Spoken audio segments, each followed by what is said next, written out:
안녕하세요. 정혜은입니다. 오늘은 조선 부모의 태교법에 대해서 말씀드리고자 합니다. 이 태교라고 하는 것은 모두 아시다시피 정신과 신체가 건강한 아이를 낳기 위한 태중교육이라고 할 수 있습니다. 이 태교의 원리는 한 인간이 태어나기 전에 이미 뱃속에서부터 품성의 근본이 만들어진다는 것인데요. 그래서 태아 때부터 교육을 시작하는 것이 매우 중요하다고 하는 관점입니다. 태교는 서양 사회에서도 있었다고 생각하기 쉬운데요. 사실 서양에서도 임신부와 태아를 보호하기 위한 그 금기사항은 있었지만 이 동양 사회가 구축한 이 태교, 그러니까 태아 때부터 아이를 교육해야 한다고 하는 그런 교육은 없었습니다. 그래서 이 태교라고 하는 것은 동양 사회가 어떤 임신부와 태아의 건강을 소망하는 그런 간절한 바람에 이 교육을 중시하는 문화가 합쳐져서 장기간 구축한 전통이라고 할 수 있습니다. 한국 사회에서 태교가 가장 꽃피운 시기는 조선 왕조였습니다. 이 조선 왕조에서는 태교가 두 가지 의미가 있었습니다. 아까 말씀드렸듯이 이 조선 왕조는 사실은 태아나 유아 사망률이 매우 높은 사회였습니다. 그래서 건강한 아이를 출산하는 것은 바로 가족과 국가의 생존력과 매우 직결이 되어 있었죠. 그래서 이 태교라고 하는 것은 건강한 아이를 낳기 위한 임신한 여성의 마음가짐, 몸가짐을 의미하고 있었습니다. 이것은 오늘날과 비교해서 크게 다를 것이 없죠. 하지만 조선 왕조는 다른 특별한 의미가 하나 더 있었습니다. 다 아시다시피 조선 왕조는 양반이 중심이 된 사회였고요. 그리고 여성은 관직에 진출할 수 없었기 때문에 남성을 보다 더 중시한 사회였습니다. 그래서 이 태교라고 하는 것은 바로 집안을 이을 바른 자식을 낳기 위한 실천 방안의 하나였던 거죠. 바로 태교를 잘 실행하면 군자가 탄생할 수 있고 그 군자가 바로 집안을 빛낼 제목이 된다고 하는 것입니다. 그래서 이렇게 조선 왕조에서는 오늘날과 다르게 이 태교가 어떤 건강한 아이를 출산하기 위한 실천 항목이기도 했고, 또 하나는 집안을 잘 일으킬 아들을 낳기 위한, 그것도 군자를 낳기 위한 하나의 실천 방안으로서 태교가 많이 보편화되어 있었습니다. 그렇다면 태교는 언제부터 시작을 했을까요? 바로 태교는 3000년 전에 중국의 주 왕실에서부터 시작을 했습니다. 즉 민간이 아니라 왕실에서부터 좋은 국왕을 만들기 위해서, 탄생시키기 위해서 그 교육을. 그렇다면 태교의 시작은 언제, 어디서 시작이 되었을까요? 그것은 바로 3000년 전에 중국 왕조인 주 왕실에서부터 시작을 했습니다. 민간이 아니라 바로 왕실에서 이 좋은 나라를 잘 다스리는 국왕을 탄생시키기 위해서 태교를 강조를 했던 것이죠. 이 태교는 그 당시 주 왕실에서 실천한 태교는 오늘날 우리가 가장 잘 알고 있는 서서는 그 외다리로 서지 않고, 앉아서는 몸을 비스듬히 하지 않고, 혼자 있을 때는 발을 뻗지 않고, 이런 아주 그 기초적인 방식이었던 것이죠. 주 왕실에서 시작한 태교가 바로 민간에까지 보급이 되기 시작한 것은 연려전이라고 하는 후한 시대의 유명한 정치가이자 학자인 유황이 지은 연려전에 바로 나오고 있습니다. 거기에는 옛날에 부인이 아기를 잉태하며 모로 눕지 않고 모서리나 자리 끝에 앉지 않았으며 외다리로 서지 않았고 나쁜 음식을 먹지 않았다. 모두 다 잘 알고 계시는 내용이죠. 이게 바로 유향의 연려전에 나오는 태교고요. 이 유향의 연려전에 나오는 태교가 바로 조선 왕조에 보급이 되어서 조선 왕조에서도 바로 이러한 유형의 태교를 실천하게 됩니다. 이 이렇게 동양 사회에서 태교는 그 중국의 주 왕실에서부터 시작을 했는데요. 그렇다면 한국에서는 언제부터 태교를 시작을 했을까요? 사실은 이에 대해서는 정확하게 잘 알려져 있지는 않지만 지금 9세기 말에 신라 이 선승들의 비문에서 태교를 실천한 내용들이 나오고 있습니다. 예를 들면 불고 경전을 외우고 태교를 하였다. 이제 이런 내용들이 나오고 있기 때문에 한국 태교는 바로 9세기 말에 신라 선사 비문에서 그 기원을 찾아볼 수가 있습니다. 그리고 고려 시대에도 그 우리에게 그 충신으로 널리 알려진 그 정몽주의 어머니의 태교법도 알려져 있고요. 그리고 아까 말씀드린 대로 또 태교가 다양한 방면에서 그 실행이 되었다고 하는 것은 고려사나 각종 기록에 남아 있고요. 특히 우리에게 충신으로 잘 알려진 정몽주의 어머니도 그 태교를 실천했다고 하는 기록이 남아 있습니다. 한국에서 태교가 가장 왕성했던 시기는 바로 이 조선왕조인데요. 조선왕조에서는 성종의 어머니인 그 소의 왕후의 그 내혼에서도 바로 이 태교가 나와 있습니다. 그 내용은 아까 소개해 드린 대로 그 연려전에 나오는 그러한 내용입니다. 이 태교의 원리는 조선에서는 유화, 즉 성리학이 아주 중요한 철학이었습니다. 그래서 이 유학에서는 임신은 음양과 오행에 따른 자연의 순리에서 발생을 한다고 여겼고요. 이 유학에서의 그 태교란 이렇게 음양과 오행에 따라서 생겨난 태아를 자연의 법칙에 따라 잘 순응해서 보호하는 일이라고 생각을 했습니다. 그리고 유학에서는 인간의 본성을 잘 다스리기 위해서는 교육을 중시했는데요. 바로 이 인간이 되는 순간부터 받는 교육의 시초로서 그 태교를 주목을 하게 된 거죠. 그렇다면 오늘의 주제인 지금까지 한 내용은 이 부모하고 관련된 내용 역사에서 태교가 꼽힌 시기는 바로 조선왕조였습니다. 이 조선왕조에서는 유학이 상당히 중요한 정치 덕목이자 정치를 하는 덕목이자 바로 민간에서 실천하는 각종 윤리 규범의 근본이었습니다. 이 유학에서는요, 임신은 음양과 오행에 따른 자연의 순리에서 발생한다고 여겼습니다. 그래서 유학에서 태교라고 하는 것은 우주 순리를 이해하고 그 속에서 음양과 오양에 따라 생겨난 태아를 자연의 법칙에 따라서 잘 순응해서 보호하는 일이라고 여겼고요. 특히 유학은 인간의 본성을 매우 중시하기 때문에 인간의 본성을 잘 다스리기 위해서는 교육을 해야 되고 이런 측면에서 인간이 되는 순간부터 받는 교육의 시초를 바로 태교라고 봤던 것이죠. 그런데 여기서 우리가 오늘의 주제하고 관련해서 중시를 해야 될 것이 뭐냐면 이 조선에서는 태교를 그냥 교육으로서만 생각하지 않았다는 거죠. 이 태아 교육에 앞서 가지고 부부가 먼저 좋은 부모가 되기 위해서 마음과 몸가짐을 착하게 가져야 한다고 생각을 했습니다. 왜 그랬을까요? 그것은 바로 이런 질문을 던질 수가 있습니다. 왜 부모는 선량한데 그 아이는 선량하지 않지? 태교를 하게 되면 혹시 그렇게 모든 부모 밑에서 다 선량한 아이가 태어날 수 있을까? 아니라는 거죠. 왜 아닐까요?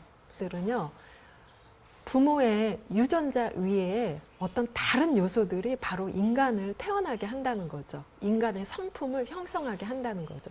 그것이 바로 우주 원리라는 겁니다. 우리가 좀 더 쉽게 말씀드리면 하늘의 뜻인 거죠. 그런데 이 하늘의 뜻은 우리가 좋은 하늘의 뜻을 받기가 쉽지가 않습니다. 그리고 같은 부모한테서 태어난 아이도 다 성격이 달라요. 왜 그럴까요? 그것은 바로 부모의 기질 외에도 인간은 희노애락, 기쁘고 슬프고 성내고 이러한 그 감정을 갖고 있기 때문에 그렇기 때문에 이런 어떤 그 임신한 순간에 이런 희노애락 그리고 어떤 그 자연 환경들이 다 각기 다르기 때문에 같은 부모라고 해도 똑같은 아이가 탄생하지 않을 수 있다는 거죠. 그래서 이런 인간의 희노애락 때문에 착한 부모 밑에서도 천성이 좋지 못한 사람이 태어날 수도 있고, 그리고 어떤 눈에 보이지 않는 어떤 기질이 그 순간에 확 작용을 해서 좋지 못한 부모 밑에서도 착한 아이, 좋은 아이가 태어날 수 있다는 거죠. 그렇다면 이런 우연과 불확실성 속에서 좋은 아이를 만들기 위해서는 부모는 어떻게 해야 될까요? 그것이 바로 아까 말씀드린 대로 아이가 태어나기 전부터 어떤 덕과 선행을 잘 실천해서 착한 사람이 되고 나서 아이를 임신하고, 그리고 아이를 임신한 다음에는 이 태교를 잘 실천해서 그렇게 해서 노력을 하게 되면 이 우주의 좋은 기운을 어느 순간에 이렇게 다 잘 준비된 부모는 그 우주의 좋은 기운을 만나게 되는 그 순간에 바로 좋은 아이가 잉태가 되고, 이러한 인간의 노력들이 합쳐져서 바로 좋은 아이를 탄생시킬 수 있다고 생각했던 것이 바로 조선시대 사람들의 생각입니다. 그래서 조선시대에는 이렇게 부모가 되기 전에 만반의 준비를 갖춰야 됐고요. 자식을 얻고자 하는 사람은 남모르게 선행도 하고, 그 다음에 순수한 본성을 되찾으려고 노력한 다음에 우리가 진인사 대천명이라고 하잖아요. 그래서 하늘의 뜻을 기다리는 마음으로 자식을 기다리고자 했습니다.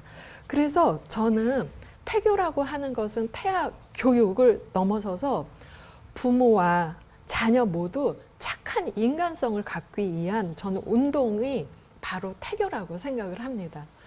그래서 이렇게 어머니와 아버지가 함께 이 아이를 위해서 노력하는 이런 태교에 대해서 바로 조선시대 그 남성학자들도 많은 고민을 했지만, 이 19세기에 이사주당이라고 하는 여성이 나오게 됩니다. 이 이사주당은 1739년에 태어나서 1821년에 돌아가십니다. 바로 우리가 잘 알고 있는 조선시대의 영조, 정조, 순조 때에 그 살았던 여성 인물입니다. 19세기에 유명한 국어학자로 알려진 유희의 어머니이기도 합니다. 이사주당은 20년 전에 교자집요라고 하는 일종의 그 임신부가 조심해야 되는 그 금기사와 함께 그 각종 유교 경전에서 어린아이를 가르칠 만한 그 좋은 말을 뽑아서 한글로 풀이해서 교자집요를 만들게 됩니다. 그리고 이 교자집요는 그래서 본인 아이들한테 가르쳤던 것 같아요. 그리고 나서 20년이 지나서 이사주당은 자기 막내딸이 보관해온 그 상자에서 이 교자집요를 발견하게 됩니다. 그래서 이사주당은 집요 중에서 바로 태교하고 관련된 부분만 따로 떼내서 새롭게 책을 만드는데, 그것이 바로 1800년에 만든 태교신기입니다. 이 태교신기는 그 이듬해인 1801년에 아들 유희가 다시 편집을 해서 한글로 음과 해석을 덧붙입니다.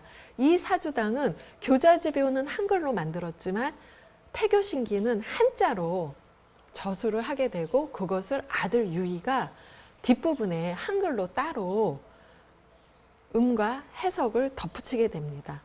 이 큰딸은 어머니에 대해서 어떻게 그 회고를 했냐면요. 어머니는 경사에 박통하시고, 그러니까 유교 경전이나 역사에 두루 통달하시고 여러 책을 두루 읽으셨을 뿐만 아니라 의학서나 그 민간에서 널리 그 퍼져 있는 각종 속설까지도 지식이 되는 거라면 버리시는 일이 없었다라고 얘기를 하고 있습니다. 이 사주당은 슬하에 딸 셋, 아들 한 명을 두게 됩니다. 이 아들 한 명이 아까 말씀드린 바로 유희고요. 그리고 이 그 큰딸이 바로 이렇게 어머니가 열심히 공부를 하셨고, 그리고 지식이 되는 것이라면 버리는 일이 없었다고 했고요. 그리고 이 사주당 같은 경우는 4명의 자녀를 낳으면서 본인이 직접 태교를 해본 거예요. 그 태교를 해봤더니 실제로 이 4자녀들이 그냥 사회에 쓸만한 인간이 된 거예요. 그래서 이 태교라고 하는 것이 의미가 있구나. 그래서 이사주당 같은 경우는 이 태교 신기를 집안에 좀 전해서 이 좀 태교에 도움이 됐으면 좋겠다. 이제 그렇게 그 생각을 해서 본인의 모든 저서는 다 불태웠지만 이 태교 신기는 남겨두었다고 합니다. 이 태교 신기는 사실은 이 태교는 이제 여성의 중심이 돼서 왜냐하면 여성의 뱃속에 아이가 있기 때문이죠. 그런데 이 태교 신기도 똑같이 어떤 여성의 몸가짐, 마음가짐을 조심하라고 그렇게 아주 그 강조를 많이 하고 있는데요. 이 태교 신기가 아주 그 특별한 의미가 있습니다. 그것이 바로 뭐냐면 오늘의 주제인 태교는 여성이 하는 그 독자적인 교육이라고 여기서 강조를 한 것이죠. 아까 제가 서두에서 이 태교는 중국의 주왕조에서 시작이 됐다고 했습니다. 그런데 이 태교가 이렇게 꽃피우고 태교신기라고 하는 이렇게 독자적인 책이 나온 것은 바로 조선 왕조인데요. 이 조선 왕조의 19세기에 이 사주당이라는 여성이 우리도 지금 생각하기 쉽지 않은 남편과 가족이 함께 태교를 해야 된다고 강조를 했던 것입니다. 그래서 이 이사주당 같은 경우는 부부 사이에는 서로 특히 남편은 아내를 공경과 예의로서 대하고 그 집안의 은밀한 곳에서도 서로 아주 좋은 말을 써야 된다고 그렇게 그 얘기를 했고요. 그리고 이 임신한 여성의 마음이 평정을 잃지 않도록 가족들은 어떤 나쁜 일, 흉한 일, 놀랄 만한 일들을 되도록 듣지 않고 알리지 않도록 당부를 했습니다. 그 내용을 한번 좀 약간 길지만 오늘의 주제의 핵심이므로 제가 잠깐 부분적으로만 한번 읽어드릴게요. 태를 기르는 어미는 자기 스스로만 할 뿐만 아니라 온 집안 사람이 항상 거동을 조심해야 할 것이니 감히 분한 일을 듣게 해서는 안 되나니 그 성낼까 두려워하며 감히 흉한 일을 들려줄 수 없나니 두려워할까 걱정해서이며 감히 난처한 일을 들려주지 못하나니 그로써 금심할까 두려워하며 감히 급한 일을 들려주지 않나니 그 놀랄까 걱정해서이니라 라고 했습니다. 이렇게 태교라고 하는 것은 임신한 여성이 태아를 보호하기 위한 각종 노력과 어떤 모든 행동을 태교라고 할 수 있는데요. 이렇게 이 사주당은 여성이 태교를 하기 위해서는 여성 스스로의 노력만으로는 되지 않고 남편이나 이 여성 주변에 있는 가족이 임신한 여성의 마음이 편하도록 이렇게 도와주지 않으면 태교가 이루어질 수 없다고 주장을 한 것이죠.